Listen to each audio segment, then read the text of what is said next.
The all-new Subaru XV has been spotted in Malaysia again, this time in the heart of Kuala Lumpur, near Sungei Wang Plaza, by Palton.org reader Nicholas Nyy. Our previous sighting of the second-generation SUV was earlier in August, where a white unit was spotted in Segambut, close to Chong's Segambut plant. The current XV is manufactured there.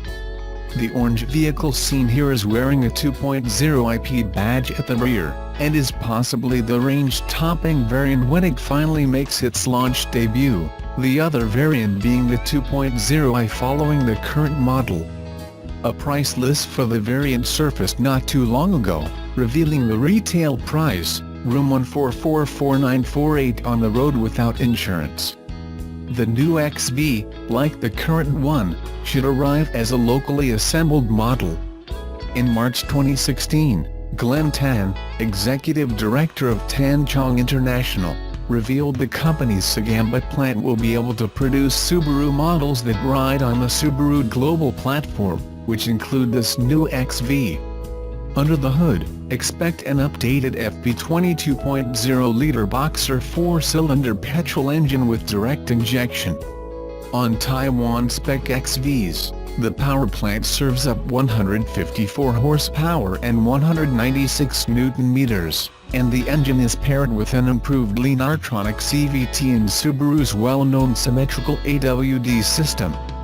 As far as equipment goes, the 2.0i-P comes with LED headlights, which is an upgrade from the halogen reflector units, likely retained for the 2.0i, fitted to both variants of its predecessor. There's also roof rails, a rear spoiler, silver-painted door handles, a reverse camera and a shark fin antenna. For the Taiwan market, the top-spec XV, called the 2.0i-S, comes with dual-zone automatic air conditioning, multi-info display, cruise control, electrically adjustable driver's seat, leather dash, sunroof and 18-inch alloy wheels. Safety kit is identical on the 2.0i-S and 2.0i sold there, vehicle dynamic control, VDC, 7 airbags, front, side, curtain and driver's knee, ABS, brake assist and rear ISOFIX child seat anchors, all coming as standard. Subaru's EyeSight driver assist suite isn't present over there, and it appears will follow suit due to the absence of dual-color cameras near the rear-view mirror. With the new XV set to make its launch debut soon, Subaru Malaysia is offering some attractive deals for the current XV and Forester, where the former can be had from just $109,968, complete with a free Subaru ticket. Throwing all of its weight behind safety as a promotional device for the brand, Subaru could be considered the 21st century version of Volvo. However, unlike the Swedish company's focus with its past products, Subaru is not preoccupied with crash safety alone. Although the latest Impreza scored an impressive 35.8 points out of 37 in barrier testing en route to scoring the maximum 5-star safety rating from the NCAP. There's also EyeSight, Subaru's patented system to warn you of impending danger, and then stomp on the brakes when you're too dozy to react in time. And of course there's the well-established symmetrical all-wheel drive grip, allied with the active torque vectoring, which is a standard feature in our long-term test Impreza, in the 2.0i-S level of trim. This particular Impreza also comes with adaptive LED headlights, so it's certainly safe to drive. While the Impreza was not scalpel-like in its corner carving, its road holding was impressive and the handling was safe and consistent, thanks in part to that torque vectoring. The system made its presence felt mid-corner, smoothing the Impreza's power delivery and handling traits. On a trailing throttle, the Impreza took a neutral line and also tracked true with the throttle applied. Steering feedback and turning were both substantially better than earlier models wearing the same badge, but in a recent comparison against two other small cars we found the Impreza's steering was still not in the same league for feel. But the traction was unimpeachable and road holding was certainly competitive. It's encouraging to think the Impreza's new platform will also underpin the all-new WRX and STI, whenever those cars arrive. In short, this is a platform easily capable of accommodating a fair bit more power and torque than the test Impreza mustered. On the subject of output, the Impreza's horizontally opposed engine's power and torque provided linear performance, with a slight surge noticeable from 3,000 RPMs. Unfortunately, linear though the performance was, acceleration was not especially brisk. Performance was further dampened by the CVT automatic, which whined a lot when the drivetrain was working hard.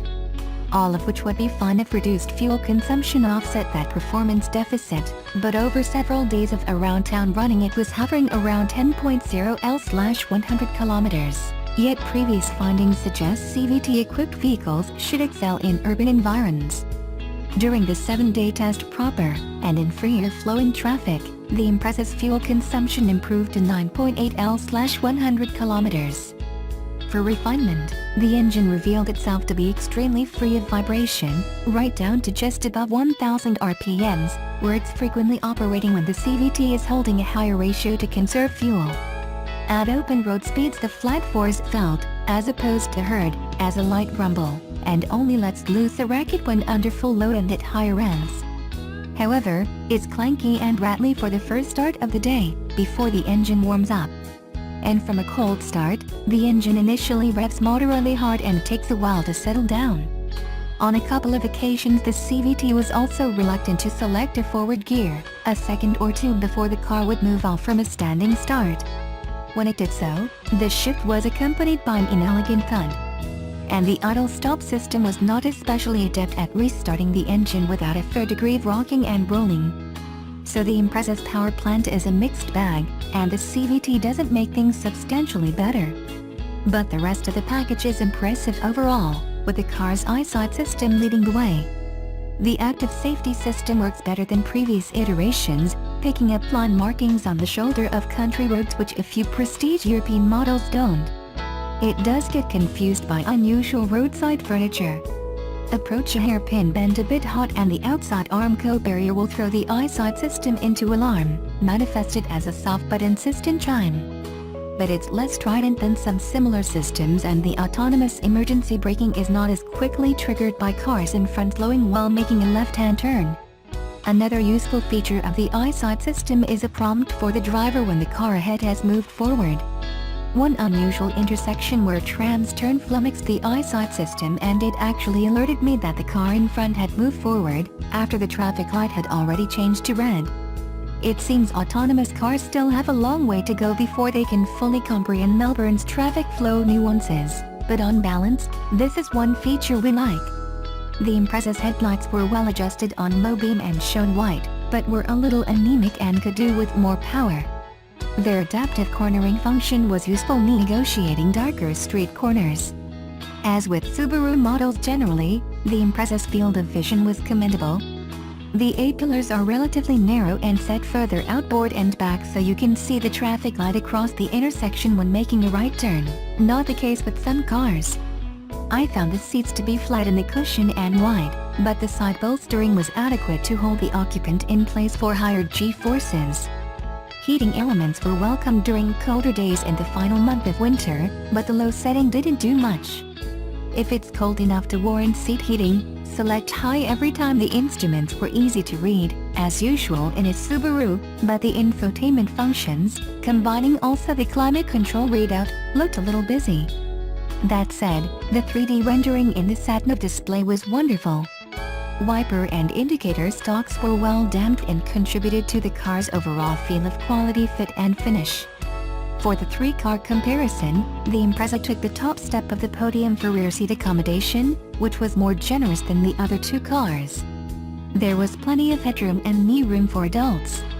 And there was also enough free space under the front seats to stretch out a little. But Subaru hasn't equipped this $29,000 car with adjustable rear air vents. And the lap sash belt for the center rear position has to be anchored and two buckles to be used. It also has to be unhooked from the seat's feeder before the seats are folded down, otherwise it obstructs through loading. The rear seats don't quite fold flat, but they do come pretty close. When dropped, they won't sit completely flush with the boot floor, being raised slightly higher. A space-saver spare tire resides under the boot floor, and at 345 liters. The boot itself is not especially large, although that can be forgiven in light of the extra drivetrain components underneath. For most users it will be at least adequate. As a brand new car, the Impreza still has that new car smell, but, to be honest, it's not especially pleasant. It's a bitter aroma of compounds which couldn't possibly be produced by nature. In summation, the Subaru Impreza is an easy car to drive and it comes very well equipped for the money. To be frank, it's not a car which will earn rave reviews from driving enthusiasts, but it does most things well, and there's no denying it's a car which might very well save your life one day.